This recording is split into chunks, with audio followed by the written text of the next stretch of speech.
Assalamualaikum dan salam sejahtera.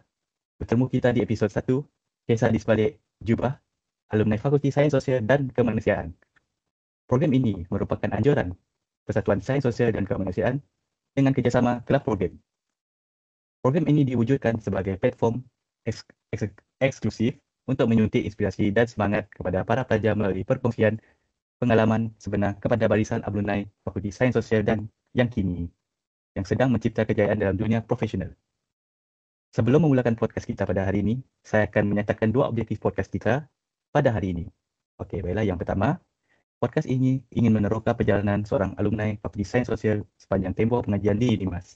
Objektif yang kedua, podcast ini juga dilaksanakan bagi memberikan semangat, motivasi dan inspirasi, terutama kepada pelajar-pelajar Fakulti Sains Sosial dan Kemanusiaan.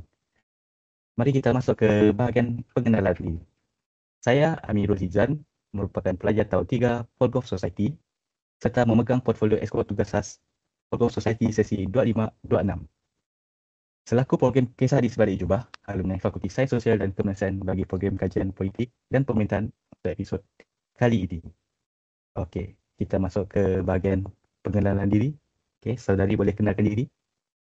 Okey, nama saya Aidin Zukaida binti Muhammad.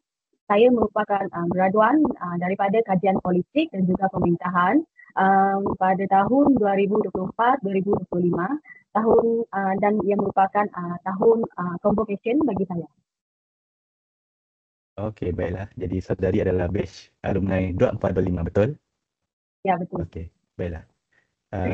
Mari kita masuk ke sesi temu bual. Okey, soalan yang pertama. Bagaimana pengalaman Aida sepanjang berada di UNIMAS? Okey, sepanjang saya berada di UNIMAS, ia adalah pengalaman yang sangat menyeronokkan dan ia penuh dengan pelbagai kenangan. Walaupun ia terasa penat dalam banyak tugasan seperti assignment dan juga FYP dan juga akademik yang lain, tapi ia memberikan saya banyak pengajaran tentang erti tanggungjawab dan juga disiplin. Saya juga pernah berpeluang pergi ke Universitas Gadjah Mada, Indonesia pada tahun ini bulan Jun, di mana ia merupakan satu pengalaman yang sangat berharga tentang saya untuk seperti bertukar pandangan dan juga budaya dengan pelajar luar negara. Okey, terima kasih. Jadi banyaklah saudari punya pengalaman sehingga mempunyai program mobility ke Indonesia, betul? Ya, Okey. betul. Soalan seterusnya adalah, adakah kursus kajian politik dan pemerintahan ini merupakan pilihan saudari? Adakah ia seronok? Okey, ya, kursus kajian politik ini yang memang merupakan pilihan pertama saya kerana saya memilih bidang ini sebab saya memang mendalami bidang politik dan juga keinginan untuk membantu masyarakat. Sejak kecil saya selalu berfikir bagaimana orang susah tu boleh dibela, bagaimana dasar kerajaan mereka juga boleh membantu rakyat miskin. Saya sangat seronok ambil kursus ini sebab ia menarik seperti dalam sistem politik, dasar awam dan juga isu pentadbiran. Walaupun bagi saya ini dia memang sangat mencabar, tapi saya rasa inilah bidang yang saya sesuai dengan jiwa saya. Saya memang berimpian untuk membantu masyarakat, tak kira dia dari pangkat ataupun keturunan mereka. Okey, terima kasih. Aida, sebagai pelajar sarjana muda, apakah cabaran yang anda hadapi sepanjang 3 tahun di UNIMAS? Okay. Cabaran yang saya hadapi adalah dari segi masa dan juga tenaga. Terkadang saya tidak cukup tidur disebabkan saya banyak kerja akademik dan juga aktiviti universiti. Nasib baiklah ada rakan dan juga pencara di mana mereka ni sentiasa memberi sokongan. Saya juga belajar bagaimana mengurus tekanan apabila banyak tugasan yang bertindih ataupun peperiksaan serentak. Namun cabaran-cabaran ini telah membentuk saya menjadi pelajar yang kuat, sabar dan berdisiplin. Jadi, apa yang menginspirasikan anda dalam meneruskan pengajian sarjana muda di UNIMAS? Okey, inspirasi saya adalah ia datang daripada keluarga saya sendiri dan juga persekitaran. Saya merupakan anak jati Samarahan. Jadi sejak kecil saya memang selalu melimpas di UNIMAS, saya selalu tengok dan saya memang berimpian untuk menuntut ilmu di sini sebab nanti bila saya dapat ilmu saya dapat bagi kepada seluruh generasi yang akan datang di Sarawak terutamanya. sebab saya memang bangga UNIMAS adalah universiti yang pertama di Sarawak. Ia adalah kebanggaan negeri bagi saya. Okey, terima kasih. Okey, kalau kita sebagai pelajar kan kita banyak Hmm. assignment nak buat kan. So, kita akan mengalami stres. Jadi, soalan Ya, saya yang seterusnya, sebagai seorang pelajar, bagaimana anda menguruskan stres ketika menghadapi situasi tertekan ini? okay. Kalau saya stres, saya akan luangkan masa saya mengikut ibu bapa saya di kebun. Itu sahaja cara saya untuk melepaskan stres. Selain kebun, saya akan pergi ke perpustakaan untuk baca buku. Ada orang lain dia orang punya kawal stres kan. Seperti saya ni lain. Kalau saya ni pergi ke kebun ataupun perpustakaan untuk release stres dekat sana. Kalau perpustakaan, saya baca buku atau tak saya buat aktiviti seperti kata orang semakin stres untuk baca buku tu, tapi saya tak. Bila saya baca buku, ia menenangkan minda saya. Saya juga kalau belajar ni kan stres. Saya juga ada teknik belajar saya sendiri seperti teknik Pomodoro iaitu selama 20 minit masa saya belajar, 15 minit masa saya rehat. Masa tu saya akan tidur sekejap ataupun bermain game. Saya juga ingat pesan orang tua, kalau stres, kalau fikiran serabut, pergilah rehat. Bukan untuk paksakan diri kita untuk belajar sesuatu yang memaksakan, menyusahkan kita. Lebih baik kita rehat daripada uh, lebih baik kita rehat daripada kita ni asyik berfikir, asyik meletakkan kepala kita ni berfikiran serabut. Okey, terima kasih. Saudari, boleh anda berkongsi bagaimana anda mengimbangi antara akademik dan kokurikulum di peringkat universiti? Okay. Saya bahagikan masa dengan disiplin di mana pada waktu siang saya memang fokus untuk aktiviti co-curriculum dan juga pada waktu malam saya memang fokus untuk aktiviti belajar. Saya kalau malam belajar bermula lepas isyak punya lewat malam jam 11 malam. And then kalau pagi tu saya memang bangun jam 3 pagi untuk saya belajar. Saya juga sentiasa menyiapkan tugasan dengan awal. Bila saya siapkan tugasan assignment ke sesuatu tugasan dengan awal, dia dapat melatih diri saya untuk menjadi lebih berdisiplin lagi. Supaya saya ni tak nak jenis yang tak suka tangguh-tangguh sesuatu tugasan tersebut. Okey, terima kasih. Jadi di sini kita dapat pelajari bahawa cara kita mengimbanginya adalah kita cuba imbang walaupun kita dah start tidur awal. Jadi kita bangun di awal pagi untuk refreshkan lagi apa yang kita dah belajar, betul? Hmm. Okey. Okey, untuk masa sekarang kita dah diperkenalkan oleh teknologi seperti AI, betul? Jadi Betul.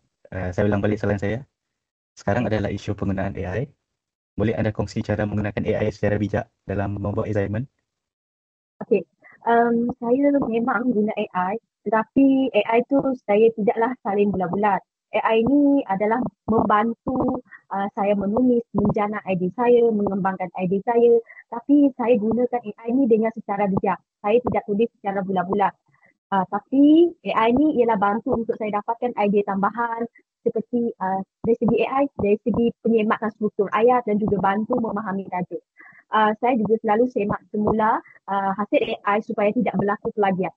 Kalau saya guna AI, saya tidak tiru bulat-bulat lah. Saya mengembangkan lagi idea saya. Saya memahami apa yang ditulis oleh AI. Lepas tu saya mengadaptasikan di dalam assignment. Saya tidak tulis bulat-bulat kerana kadang penggunaan AI ni tidaklah selalu betul. Yang betul adalah fikiran manusia. Bagaimana dia cara menulis dia dengan betul. AI ni just dia bagi tu jawapan terus saja. Alright. Terima kasih. Jadi secara kesimpulannya AI adalah sebagai panduan kita sebagai pelajar bagaimana untuk kita menghasilkan kerja tapi jawapan kita adalah semuanya daripada pemikiran. Ya, betul. Jadi saudara Aida sekarang bekerja kan? Ya, saya memang bekerja. Okey. Soalan saya yang seterusnya, adakah perkara yang anda pelajari di UNIMAS diaplikasikan dalam pekerjaan anda? Okey. Ya, sangat berkaitan.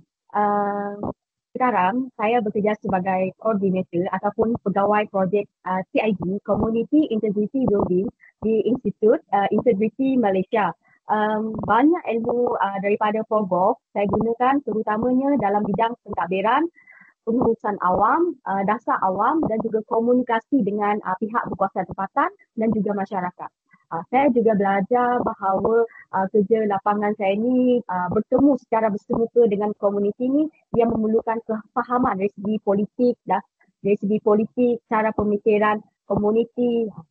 Ah, Lepas saya dapat kerja ni selepas saya graduasi pada tahun ni. Ia merupakan rezeki dan hasil kesabaran saya lah.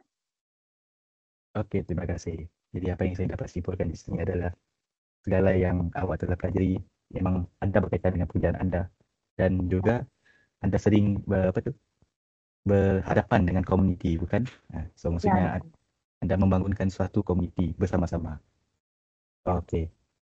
Sebelum saya menutup kita punya sesi podcast ini, apakah pesanan yang Aida boleh sampaikan kepada adik-adik junior Polgov kita, terutamanya yang masih tahun pertama? okay. Kepada adik-adik sini Pogov yang sekarang berada di tahun pertama, saya cuma nak pesan satu perkara, jangan cepat putus asa dan jangan terlalu fikirkan stres. Kalau rasa tertekan tu, buatlah sesuatu yang kamu semua gembira dan buatlah sesuatu yang mengembirakan diri sendiri. Jangan terlalu fikir tentang kekurangan keuangan, sampaikan kamu hilang fokus terhadap pembelajaran.